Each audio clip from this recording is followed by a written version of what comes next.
Ini adalah Infinix Note 40. Salah satu smartphone dari Note 40 series yang katanya anti gabut, serba ngebut. Smartphone ini dihadirkan resmi ke Indonesia untuk kelas harga 2 jutaan. Tapi bukan Infinix Note series namanya kalau nggak ada kejutan di smartphone yang satu ini. Di sini kita bisa mendapatkan fitur yang biasanya dijumpai di smartphone kelas flagship. Bahkan nggak semua flagship punya fitur-fitur ini. Fitur yang masuk adalah wireless charging. Fitur ini ada di Infinix Note 40. Ya, di kelas harga 2 jutaan. Tapi tentunya bukan itu aja yang ditawarkan Infinix untuk smartphone yang satu ini. Di sini ada juga speaker stereo by JBL. Ada kamera 108 megapiksel, baterai 5000 mAh dan SoC yang terbilang cukup kencang di kelas 2 jutaan yaitu Helio G99 Ultimate. Kali ini kita akan kupas tuntas smartphone baru dari Infinix ini.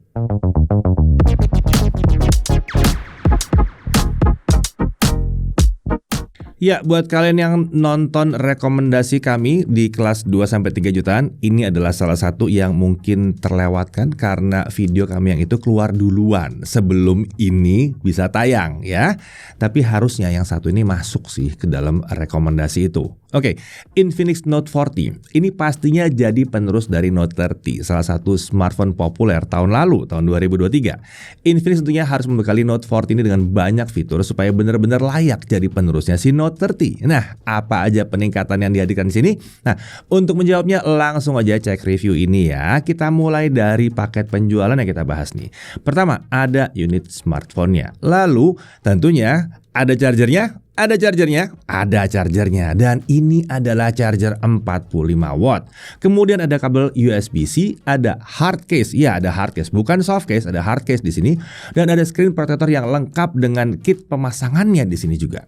Kemudian ada SIM tray ejector dan ada paket dokumen lengkap dengan bonus stiker dan voucher untuk Mobile Legends. Jadi paket penjualannya cukup lengkap ya, tapi nggak cuma ada charger aja. Di sini juga ada hard case dan screen protector. Dan menariknya, menyatu dengan boxnya ini juga ada power bank wireless MagCharge namanya ya, yang tadi saya pasang di awal. Oke, lanjut. Dari sisi penampilannya, bodi belakang Infinix Note 40 ini terlihat mewah berkat penggunaan finishing yang matte di sini. Desainnya secara umum memang menggambarkan kalau ini penerus dari Note 30. Lihat ya, ini Note 30 sementara yang ini Note 40. Opsi warnanya di sini untuk yang baru ini ada dua pilihan, yaitu Titan Gold dan yang di tangan kami ini adalah Obsidian Black. Smartphone ini juga dilengkapi dengan sertifikasi IP54, jadi tahan debu dan percikan air dari segala penjuru. Oh ya, ini untuk bahan, ini materialnya bodi belakangnya menggunakan glass ya, sama seperti Note 30 juga. 2 jutaan, bodi belakangnya pakai glass, mantap. Untuk dimensi, tingginya 164,13 mm, lebar 74,53 mm dan ketebalan 7,75 mm. Cukup tipis dan bobotnya juga nggak berat-berat amat di 190 gram. Dari segi dimensi, ukuran dari Infinix Note 40 ini sedikit lebih ringkas dibandingkan pendahulunya dan bobotnya juga lebih ringan. Sekarang kita lihat sisi kanannya, ini ada tombol power dan ada tombol volume. Di atas ada lubang mikrofon dan ada grill speaker di sini ya. Di sisi kiri ini kosong ya. Kemudian di bawah ada SIM tray, ini dual nano SIM. Lalu ada lubang mikrofon, port USB-C dan juga grill speaker. Jadi kelihatan ya, di sini ada dual mikrofon. Untuk kualitas nanti kita bahas di pengujian kamera ya. Nah, untuk speaker ini ada dual speaker. Nah, kalau untuk kualitasnya menurut kami ini terbilang keren sih di sini ya. Di atas dari apa yang kami harapkan untuk smartphone 2 jutaan. Suara yang dihasilkan ini cukup rapi. Untuk volume bukan yang super lantang, ini mencukupi, tapi bassnya lumayan berasa di sini. Lanjut dari sisi depan, ini adalah layar 6,78 inci fleksibel AMOLED display. Resolusinya adalah Full HD+, 1080x2436 pixel. Untuk refresh rate-nya ini adaptif sampai dengan 120 Hz. Jadi refresh rate layarnya bisa turun ke 60 Hz kalau lagi nggak ada aktivitas. Sementara kalau ada aktivitas, dia naik ke 120 Hz. Untuk brightness, untuk ujian indoor, brightness layarnya itu berada di kisaran 562 nits. Ini sesuai dengan klaim mereka yang tipikal brightness-nya katanya di 550 nits, bahkan sedikit lebih tinggi di sini ya. Sedangkan untuk pengujian simulasi outdoor dengan high brightness mode, dia bisa mencapai 1040 nits. Jadi udah tinggi nih ya. Agak lupa harganya berapa tadi? 2 jutaan? Untuk color gamut terdapat dua pilihan color profile di smartphone ini. Ada original dan ada bright color ya. Untuk hasilnya kita bisa lihat di tabel ini. Di sini bisa terlihat bahwa smartphone ini belum memiliki mode warna yang dioptimalkan untuk 100% sRGB. Jadi agak hati-hati kalau pakai smartphone ini untuk edit warna di foto atau video. Karena bisa jadi warnanya kelihatan di layar ini udah cukup, tapi saat dilihat di layar yang lain kayak kurang berwarna gitu ya. Tapi kalau sekedar dipakai buat nonton, main game, ini warnanya udah cemerlang. Mantep bener di sini. Fitur Always On Display juga ada, dan tampilan AOD ini bisa kita custom sesuai dengan keinginan kita sendiri. Tapi untuk AOD ini cuma tampil sekitar 10 detik aja, lalu akan menghilang. Untuk menampilkannya lagi, kita harus nyentuh layarnya atau angkat smartphone-nya. Jadi ini belum bener-bener yang always on terus-terusan gitu. Ya lumayan lah, dapat 10 detikan. Untuk harganya masih wajar. Nah, yang menarik di sini ada in-display fingerprint scanner ya. Jadi seperti bukan kelas 2 jutaan ya, bener-bener ya. Nah, kemudian terkait bezel layar, ini udah cukup tipis di keempat sisinya. Lalu di bagian bezel atas layar ini kita lihat ada earpiece. Di bawah earpiece ini ada kamera selfie yang ditempatkan di punch hole. Ini adalah kamera 32 megapiksel f2.2 dan seperti biasa ini kamera fixed focus. Perekaman videonya mantap di 2K30 atau bisa juga 1080p 60 fps. Nah, untuk kamera selfie ini meningkat ya dibandingkan pendahulunya. Yang dulu kan pakai 16 megapiksel, ini sekarang udah naik. Beralih ke sisi belakang, ini adalah kamera utamanya yang 108 megapiksel wide camera, 1.89 f-nya. Lalu ini udah autofocus tentunya. Perekaman video lagi-lagi bisa mencapai 2K 30 fps atau 1080p 60 fps. Jadi selain kamera selfie-nya tadi, kamera utamanya juga kebagian upgrade di sini karena pendahulunya cuma 64 megapiksel aja. Kemudian berikutnya ada dua kamera bonus dan ada LED flash. Untuk fitur kamera bisa dilihat sini lumayan banyak fitur-fiturnya ya, lumayan mantap juga ya, tipikal untuk sebuah Infinix gitu. Untuk spesifikasi SoC-nya adalah MediaTek Helio G99 Ultimate. Nah, untuk yang bertanya-tanya ini SoC apa? Ini adalah SoC hasil kerjasama antara MediaTek dengan Infinix. Tapi secara umum ini masih tetap Helio G99 yang kita kenal sih sebetulnya. Tapi tentunya ada sedikit adjustment yang dilakukan oleh Infinix bersama dengan MediaTek di sini. Nah, untuk RAM dia pakai 8GB LPDDR4X dan ada fitur MEMS Fusion up to 8GB untuk nambahin ekstra lagi. Untuk storage bawaannya udah 256GB UFS 2.2. UFS 2.2, jadi lumayan kencang.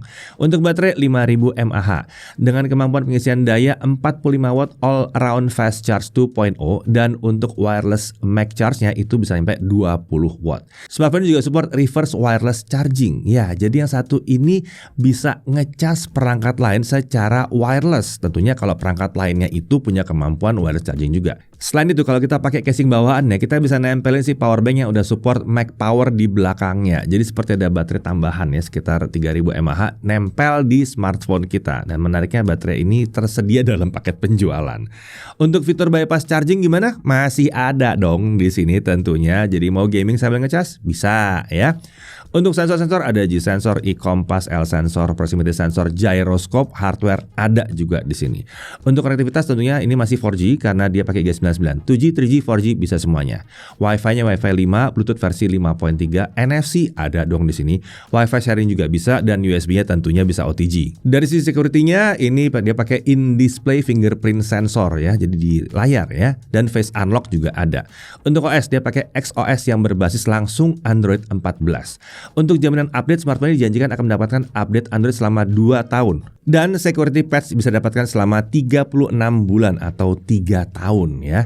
Nah, karena setiap tahunnya akan ada 1 kali Android update, jadi seharusnya dari start Android 14 dia akan dapat sampai Android 16 nantinya.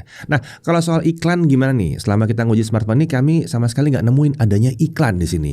Ya, sejauh ini masih aman ya. Dan kalau tanya soal aplikasi tambahan ya, ini juga minim sih sebetulnya ya. Jadi bisa dikatakan kalau OS-nya cukup bersih, seenggaknya selama kami menguji smartphone ini. Oke, sekarang kita masuk ke benchmarking. Antutu 9 dia dapat 387 ribuan, Antutu 10 dia dapat 419 ribuan. Geekbench 5 single core 555, multicore di 1823. Sementara Geekbench 6 single core 746, multicore di 2047. Untuk 3D Mark Slingshot Extreme OpenGL, graphics score-nya ada di 2686. 3D Mark Wildlife Stress Test tanpa kipas, best loop score-nya ada di 1379 dengan lowest loop score-nya di 1373. Jadi stabilannya ada di 99,6%. Lanjut ke GFX Bench, Manhattan 3.1 off-screen 1080p dapat 28 fps dan T-Rex off-screen 1080p dapat 68 fps. Sementara itu untuk CPU throttling test selama 30 menit tanpa kipas dia dapat 95%. Jadi harusnya ini cukup stable ya. Oke, kita masuk ke pengujian gaming. Di sini kita menggunakan mode performance yang diaktifkan melalui X-Boost. Ini bisa diakses dengan swipe bagian yang satu ini ya. Nah, lanjut Subway Surfer dulu. Sayangnya game satu ini belum bisa jalan di 120 fps. Jadi walaupun refresh rate layarnya kita set di 120 Hz, tapi saat gamenya dibuka, refresh rate-nya itu langsung turun ke 60 Hz. Jadi dia terkunci di 60 fps maksimum. Tapi nggak apa-apa, paling nggak mulus lancar di sini di 60 fps. Lanjut PUBG Mobile. Setting yang terbuka di sini Smooth Ultra alias 40 fps. Ya, saat dimainkan frame rate-nya rata di kisaran 40 fps saja. Keentengan lah buat G99 Ultimate yang satu ini ya. Lanjut Free Fire Max. Settingan grafis max dengan resolusi high dan frame rate high terbuka di sini. Lalu saat kita mainkan dengan settingan grafis ini, frame rate yang kita dapatkan bisa rata di 60 fps. Mantap. Untuk Mobile Legends di game ini settingan grafis terbuka adalah Ultra dengan frame rate super. Saat dimainkan entah kenapa frame rate ketahan di 60 fps. Walaupun layar udah diatur ke 120 Hz, tetap aja dia akan turun. Kalau seperti ini ya frame rate-nya ya nyangkut di 60 fps kenceng lancar aja 60 fps terus gitu. Harapannya bisa naik sedikit di atas, tapi paling nggak mulus 60 fps udah mantap. Oke, lanjut ke Genshin Impact. Settingnya seperti biasa untuk keluarganya G99 kita taruh di lowest 60 ya. Dan skenario seperti biasa jalan-jalan Liyue ke Mondstadt bolak-balik selama 30 menit. Jangan dikira ini enteng, ini mirip-mirip aja sama tempat-tempat yang lainnya. Cuma mungkin kalau kalian baru main di tempat yang lain ada fase loading yang agak sedikit lebih lama. Kalau yang ini kan lancar. Kenapa kita pilih metode seperti ini? Karena ini bisa diulang dan kalian dengan mudah bisa ngetes juga di sini. Nah, saat dimainkan tanpa kipas, average frame rate kita dapatkan ada kisaran 44 fps. Sesekali frame rate-nya bisa turun di bawah 35 fps, tapi lalu langsung balik lagi naik ke atas 40 fps. Nah, setelah kita mainkan 30 menit, kita coba cek suhunya. Untuk area layar, suhu tertingginya di sini ada di kisaran 40 derajat Celcius, sementara area bodi belakangnya itu juga sekitar 40 derajat Celcius. Jadi aman sebetulnya. Tapi mari kita coba kalau kita pakai fan grip. Saat dimainkan dengan kipas, average frame rate-nya didapatkan tuh masih mirip-mirip aja, yaitu di kisaran 44 fps. Tapi sekarang kita lebih sering ngejumpain frame rate-nya ada di atas 50 fps. Jadi terlihat ya, kalau mau lebih nyaman mainnya pakai kipas aja, sedikit lebih baik. Dan kalau ranking-rankingan ini sih tetap sih dapat di C. Ya, itu berarti udah cukup oke, bisa dimainkan dengan mulus lancar di 60 fps, baik tanpa kipas maupun dengan kipas. Oke, kita lanjut ke pengujian kamera, tapi seperti biasa bareng sama Ihsan dan Chris tentunya. Oke, di tangan saya kali ini sudah ada Infinix Note 40 nih teman-teman. Jadi langsung aja kita lihat kemampuan kamera seperti apa. Untuk pengujian kali ini kita akan ngerjain bareng. Saya akan bareng sama Ihsan. Jadi untuk sampel foto atau videonya juga mungkin akan sering lihat muka dia juga. Sama anak-anak kalian juga pasti ada ya jadi model ya. Ada. Oke. Ayo kita bahas kameranya langsung. Oh iya, sekalian ngetes mikrofonnya juga kali ya. Ini suara yang teman-teman dengar sekarang ini adalah suara langsung dari mikrofonnya Infinix Note 40. Jadi ini kita nggak pakai mikrofon eksternal ya, di sini nggak pakai sama sekali.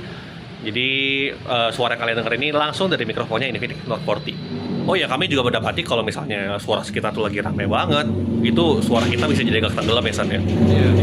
Misalnya lagi ada suara motor kayak gitu tuh, Ya. begitu kita ngomong suara kita jadi bisa agak tenggelam dikit sih. Tapi ini masih wajar lah. Jadi kalau misalnya kalian lagi pakai handphone ini untuk vlogging atau misalnya lagi untuk presentasi, perhatiin suara sekitar juga lah. Jangan terlalu berisik. Lanjut kita bahas kamera selfie-nya. Di sini hasil perekamannya udah terbilang oke ya. Detailnya pas, warnanya juga sudah mendekati warna aslinya. Kalau soal dari mic range, standar lah ya. Exposure wajah dapat terlihat dengan jelas, tapi area background sudah overexpose di sini. Tapi masalah ini bisa diatasi dengan menyalakan fitur HDR atau Ultimate Video Enhancement-nya. Nah, sekarang area background-nya bisa lebih terlihat di sini. Tapi perlu diperhatikan juga, saat pakai fitur ini warna pada video memang agak sedikit bergeser ya. Lanjut soal stabilisasi videonya, di sini ada fitur Ultra Steady untuk menghasilkan video yang lebih stabil. By default fitur ini nggak aktif, jadi kita perlu nyalakan dulu secara manual. Kalau fitur ini udah aktif, maka videonya jadi bisa lebih stabil. Lalu untuk resolusi perekaman videonya, di sini juga tersedia 1080p 60 fps. Ya, fitur yang cukup langka kita temukan bahkan di kelas harga 5 jutaan ke atas sekalipun. Di sini 2 jutaan udah ada. Kemudian untuk yang butuh detail ekstra, kalian bisa menggunakan opsi 2K 30 fps-nya. Lalu buat yang mau videonya bokeh-bokeh, di sini juga ada fitur bokeh video dengan support resolusi sampai 1080p 30 fps. Tumben nih bisa 1080p. Biasanya fitur kayak begini cuma jalan di 720p untuk kelas smartphone terjangkau. Tapi untuk hasil bokehnya sendiri, saya bilang sih biasa aja ya. Belum bisa dibilang yang super rapi. Oh ya, sedikit catatan soal fitur-fitur yang tadi kita bahas. Semua fitur tersebut itu tidak bisa jalan secara bersamaan ya. Jadi kita harus pilih, mau videonya stabil atau HDR-nya jalan. Kalau 1080p 60 atau 2K30 itu stabilizernya juga belum bisa jalan, dan sebagainya.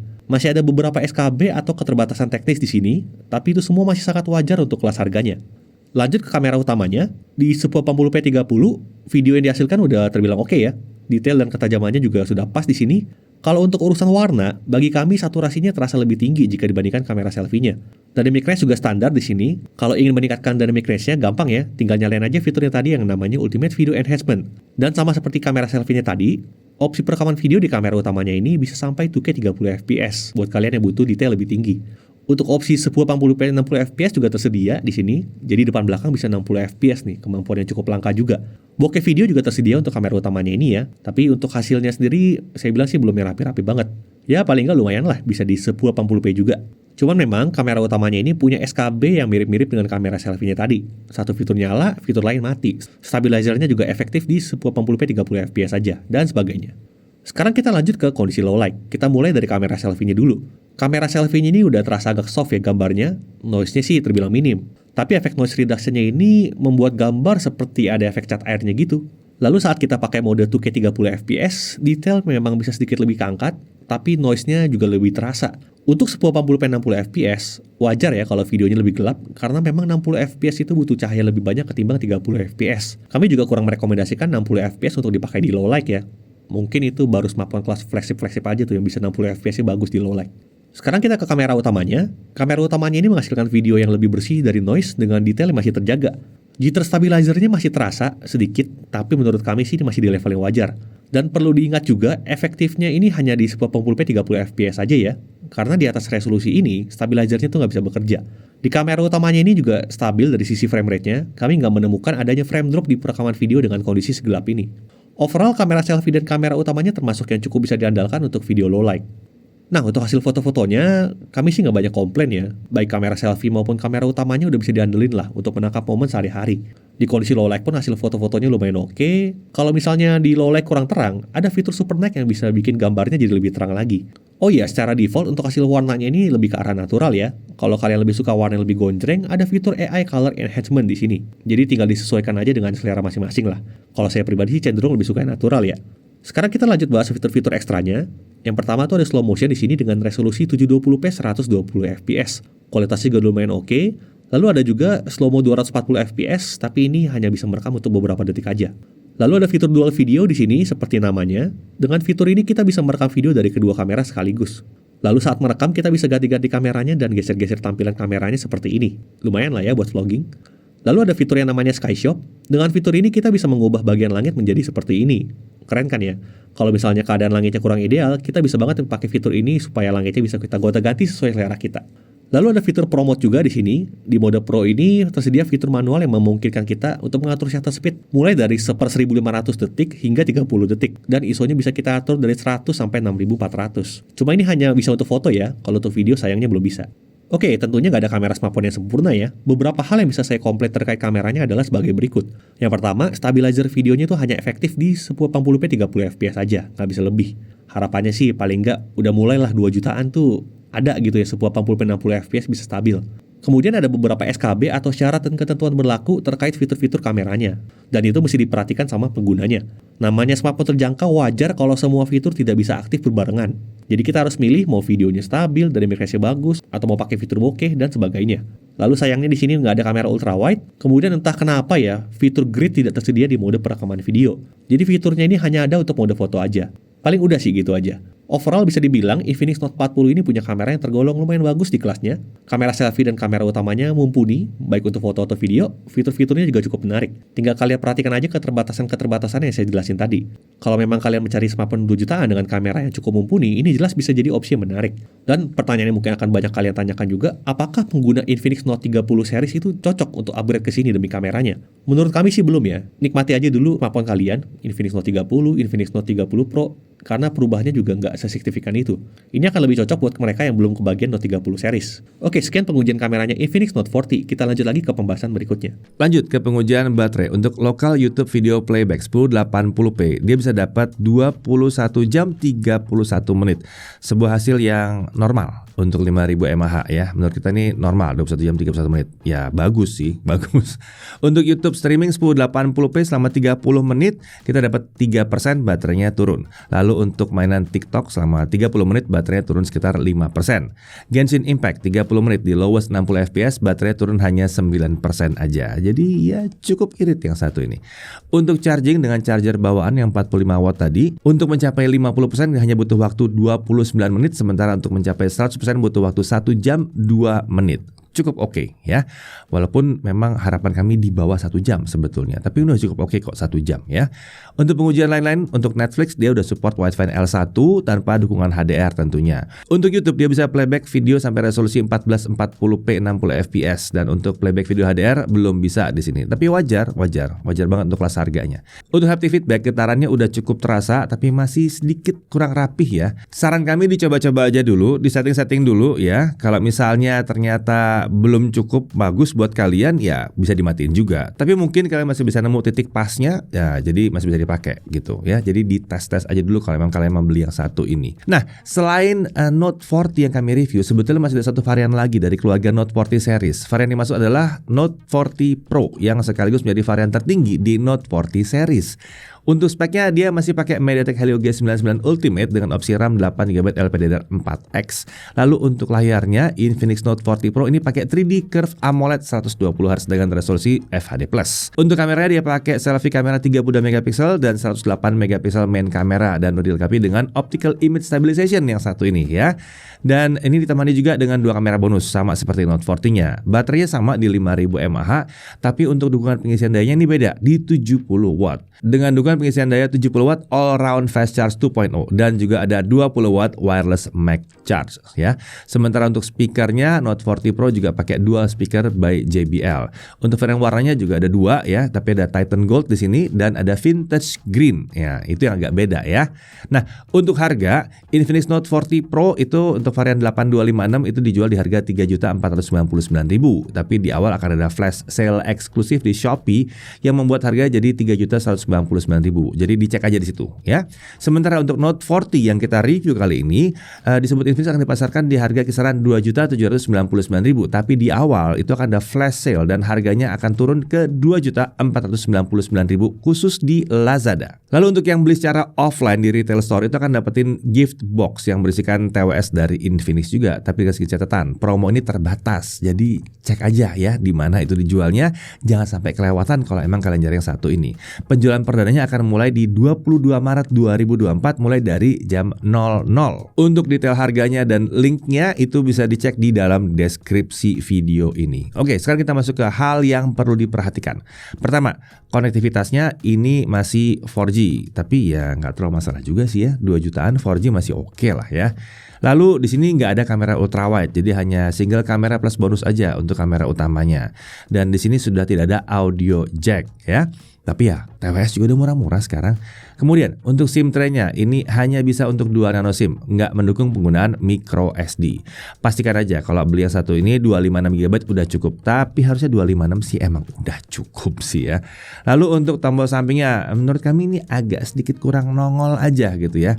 Sedikit agak susah nyari tombolnya di situ karena dia tipis-tipis gitu, tapi elegan sih jadi penampilannya. Dari sisi kelebihannya jelas, dia bisa wireless charging. Ini fitur langka untuk kelas harganya. Dan yang menarik, dia langsung dapat Infinix Mac Kit di sini. Ya, di sini dapatnya bahkan ada power bank-nya di sini ya, yang ukurannya sekitar 3000 mAh ya. Untuk daya tahan baterai ini tergolong awet juga ya. Isi paket penjualnya termasuk lengkap, bahkan hard case dan screen protector tambahan juga ada di sini. Perekaman videonya udah bisa 2K30, bahkan Full HD 60 fps juga ada, dan itu depan belakang bisa ya. Bodi belakangnya dari kaca dan saat digenggam juga rasanya tuh terasa premium premium, kokoh dan solid di sini. Walaupun demikian, bobotnya tetap ringan di 190 gram, nggak tembus dari 200 gram. OS-nya ini juga dia start dari Android 14 dan ada jaminan update sampai ke Android 16. Security patch-nya juga 36 bulan atau 3 tahun. Lalu untuk layarnya udah pakai AMOLED 120 Hz, stereo speaker by JBL yang mantap bener, udah ada IP54, NFC juga udah ada di sini. Ya, kalau dilihat-lihat ya Infinix Note 40 ini emang nggak kelihatan atau tidak terasa seperti HP 2 jutaan sebenarnya, terutama yang Note 40-nya ini ya. Banyak hal di smartphone yang menggambarkan kelas di atasnya. Jadi ini benar-benar smartphone yang unik untuk kelas harganya, spesial banget.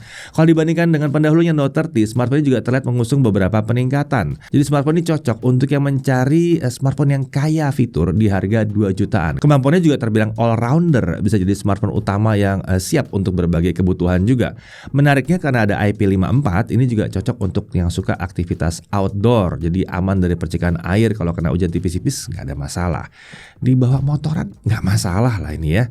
Secara umum ini adalah smartphone yang sulit untuk didapatkan kalau kalian lagi nyari smartphone di 2 jutaan rupiah. Saya Irfan, Jaga TV TV.